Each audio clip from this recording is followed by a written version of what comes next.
Hello, everybody. Can you hear me? Yes. Yep. Welcome to my class with three special students, my two daughters and my husband.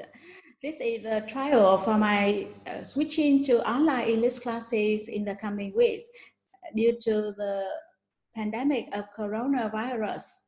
And I believe this online speaking class is a nice memory for my family to talk about those unforgettable days of the global epidemic.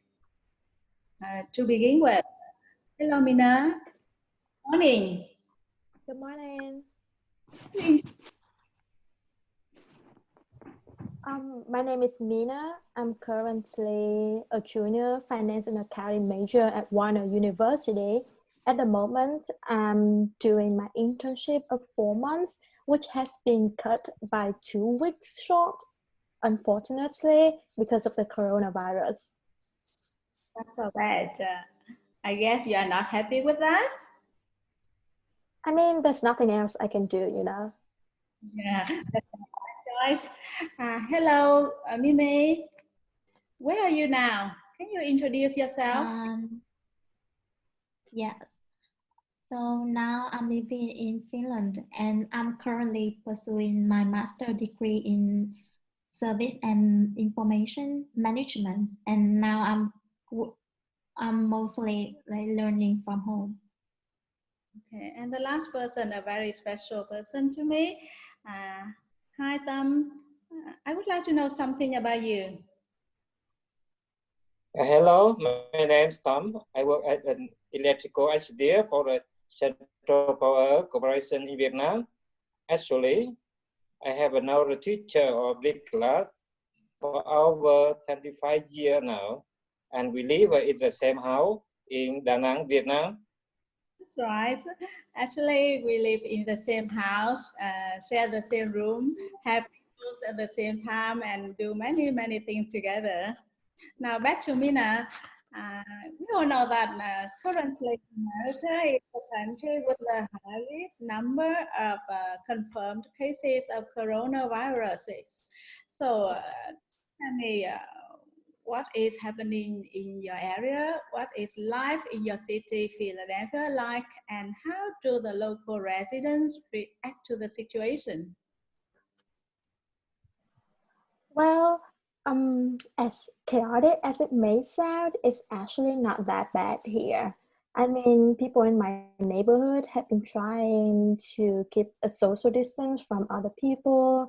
There are fewer people on the streets. People try not to go to grocery store less often, and just taking care of ourselves, wash our hands, and do not touch our face, things like that.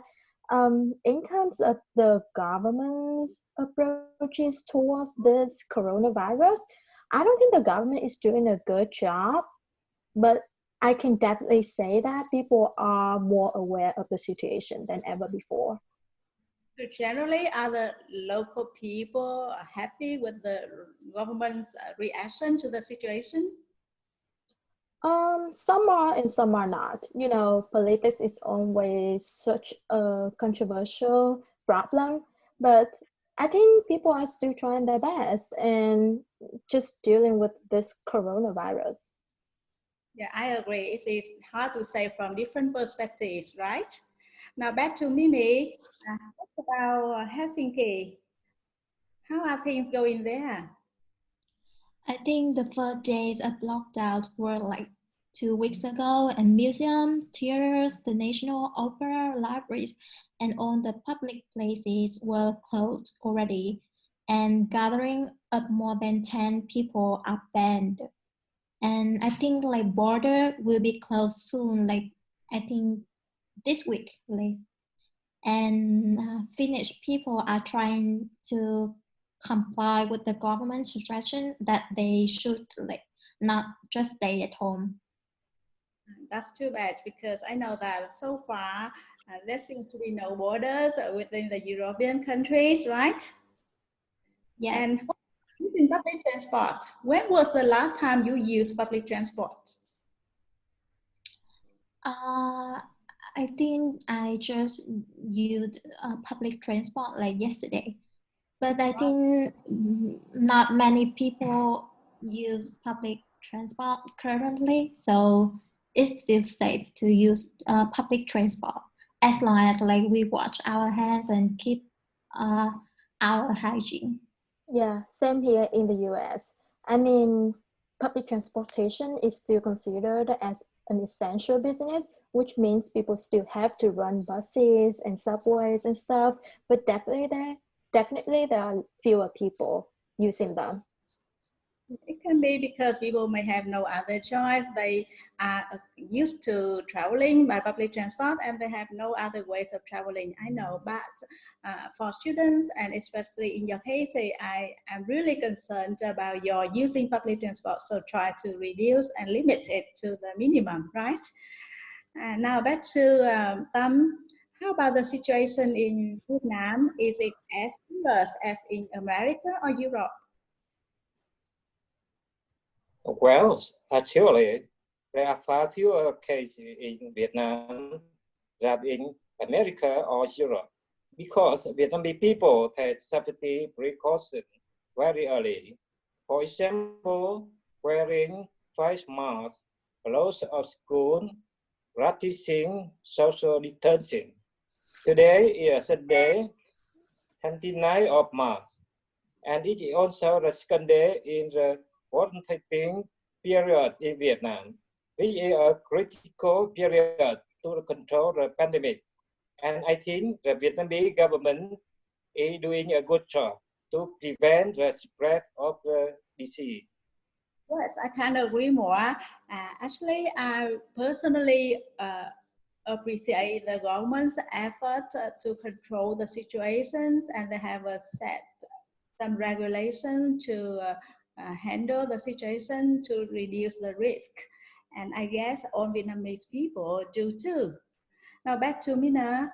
The last question for you. So you are in the country with the most cases, and I'm wondering how your life is like personally. Are you okay? Yeah, definitely.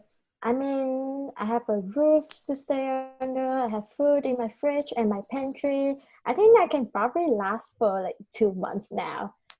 I've been working from home for 2 weeks now. So yeah, I think I'm pretty lucky that I don't have to, expose myself to the situation out there because I know a lot of people who work at hospitals, grocery stores, on those essential businesses, they still have to go to work despite the pandemic. In terms of my social life, I think the introvert in me is thriving at home, but at the same time, the extroverted part in me just want to be outside. I wish I could be hanging out with my friends, going shopping, and just wandering around. That would be amazing. Yes, I agree. Yes, people are in mode. People are isolated and they are a bit bored about staying away from their social life. For me, I really miss my school. I miss being around with my students. Anyway, I have some more free time, doing what I like watching my favorite movies or reading a novel and simply prepare or making some delicious dishes for my family. And I also have more time to chat with my daughters abroad and also to share with them about my students in quarantine area or things like that. Now back to Mimi. What about you? How are you doing there? Has your life changed much after of the pandemic? Uh, yes, definitely. So all my contact lessons was canceled like 2 weeks ago, and I have been learning from home. It's hard to keep up with the classes because you have no motivation when you study at home, and it's also hard to communicate with other classmates to do project work because we don't have like physical interaction. Yeah, And yeah. Yeah, it's definitely not as interesting and motivating working at home online as working with your partner or your group members in a real educational setting, right? And back to the last question. What about you? Mm, how are you doing these days at work, at home? Well, I work 5 days a week as usual, and I have enjoyed a lot of blizzard this since my wife is now a full-time housewife. It's a Nice. beginning of the dry season in Vietnam. There's a lot of work, but I can manage time quite well. Next week, I am going to work from home because of the coronavirus. I have installed Zoom and the application to get ready for working from home. That's awesome. Uh, Me too, like many other teachers in my country and all over the world. We have migrated to online classes. This is a really, really challenging and interesting experience for me, especially for teachers my age. But we had no other choice and we had to keep moving on. And we hope that this is an amazing experience. Okay, that's the end of the speaking class. Thank you very much for joining the class. Stay safe and take care. And good luck to everybody. Thank you. You Yeah. too. Thank you. Bye. Bye now. Bye now. Bye bye.